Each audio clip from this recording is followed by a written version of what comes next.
Computer class चल रहा है मोबाइल पर, ऑनलाइन पढ़िए। तारा कोचिंग तरह के गोवा भेजे के पड़ी, तारा अपना में मेहनत चाहिए। जो लड़का मैट्रिक से 60% से पास जाएगा बिहार बोर्ड से, वो डीएम बन सकता है, उसमें लगन चाहिए। परदेसी बलम बड़े बिरह के आग वो औरत के ना बुझाई। जौन औरत के पति घरे बड़े अच्छा संगे संगे रहता नहीं, बिरह के आग वो औरत के बुझाला। मिडिल क्लास के परिवार बा, 4-5 बरिस खाती पति देव बाहर चल गए। पति के कौन भी रह बा, 8 घंटा ड्यूटी कोइला, 2 घंटा खाना बनेला, 10 घंटा, 2 घंटा व्हाट्सएप चलो, फेसबुक चलो, 12 घंटा, 6 घंटा सुतला, 18 घंटा, फिर सवेरे जगल तनी टहल, खाना वाना बनैल, 20-22 घंटा, 1-2 घंटा मार्केटिंग कोइल, खत्म।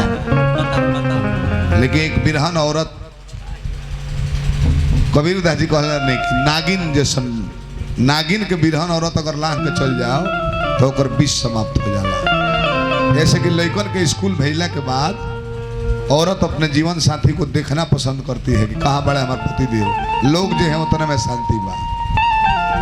ना तो 12 फीट के रूम बा, वही में दिन भर अकेले गुजारे के बाद लड़का स्कूल में ओइसने खातिर गीत हम गोला नहीं वो घरी जरा मेरा इतना मोबाइल फोन ना रहे। 97 के गाना है, 93 में इंटर में एडमिशन ले रही, वही बार से हम गाई ली। अजय साहब इंटर कोई नहीं, मैट्रिक विदाउट कोचिंग, सब में अव्वल दर्जा ही नहीं। बीएससी केमिस्ट्री और 2nd ईयर चलते रहे। हमारा परिवार में 7 खानदान ऊपर नीचे और नीचे हूँ अंदाज में। हमारे लोग भोजपुरी सुनबे ना करे, सब के करे के दूसरा के दोस्त नहीं, भोजपुरी सुनबे ना करो सब। उन्हें के कोनो इंटरेस्ट है ना गाना से, क्योंकि झालो बजावे लूर ना आवे, ए लाइन में ढोको नहीं। फाइनल ईयर छोड़ा के हमारा मुखिया जी ले जाके दिल्ली पूसा में इंजीनियरिंग कॉलेज में हॉस्टलाइज कर दिले। वो प्राइवेट में ना इंजीनियरिंग लड़का लोग करता, कहता कि 10 लाख लगता, 8 लाख लगता ना, तार में मेरिट नहीं खे।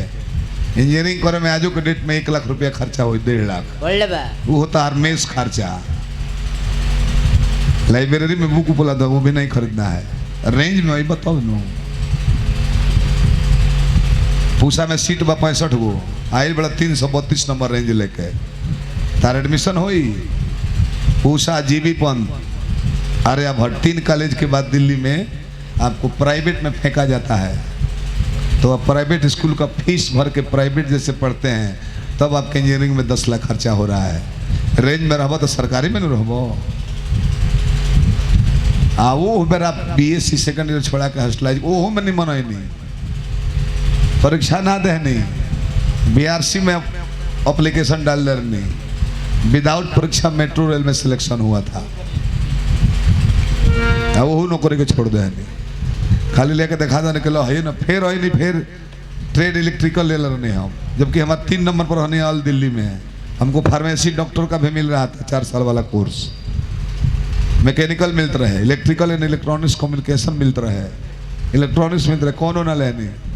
ऐसे मुखिया जी का बिजनेस रहा इलेक्ट्रिकल के, कहने की इलेक्ट्रिकल करब, यही का बिजनेस बाद में करब, वही नहीं शुरू कहने बिजनेस। बिजनेस शुरू कहने साले भर में घर फोन व्यवस्था कम रहे, गौन ये इतना भागल कि कुल भाई लोग के दुकानों का देख के अपने यही में लागो। तो मेहनत करब तब मिलेला। आई बरा के नौजुवक लोग का दशा बा, कोचिंग नहीं खा पापा, कोचिंग कौन कम है तो और ही आराम बा, तू घरे रह के डीएम बन जेबो। मोबाइल तारा कौन मैट्रिक इंटर के सवाल बटे, बीएससी के सवाल बा, जब तू गूगल पर दबाओ कर आंसर ना आ जाओ। कंप्यूटर क्लास चल रहा है मोबाइल पर, ऑनलाइन पढ़िए। तारा कोचिंग तरह के गोवा भेजे के पड़ी, तारा अपना में मेहनत चाहिए। जो लड़का मैट्रिक से 60% से पास जाएगा बिहार बोर्ड से, वो डीएम बन सकता है, उसमें लगन चाहिए। हमारा बेंजू वाला के एगो लड़की रही है, टाइगर बजावत रहा है, वो घरे रह के गोपालगंज में चैंपियन है से बिना कोचिंग के। और हमने के लड़का लोग 20,000 महीना देकर पटना पढ़ावल जाता, तब वो कहा तो फर्स्ट के हम कहाँ आ गई ना, तो 68% ना 58% आई रही। बच्चों को ज्यादा सुविधा देना ही उसको बिगाड़ने का कारण है। समय से पहले ज्यादा सुविधा देना ही बिगाड़ने का कारण है। कहेगा बिरहन बाड़ी पैसा खाती बोले मुआ प्रदेश में बाड़े अच्छा अच्छा ना तारी एक दिन कैसे कैसे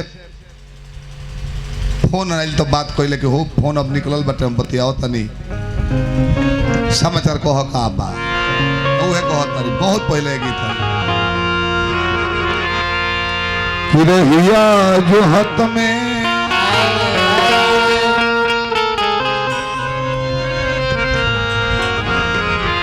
रहिया जो हाथ में टूटल जाता आस हो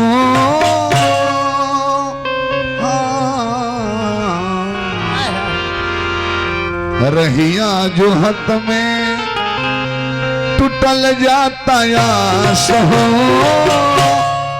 तोहरे खातिर चलत बड़ुए अंतिम सांस हो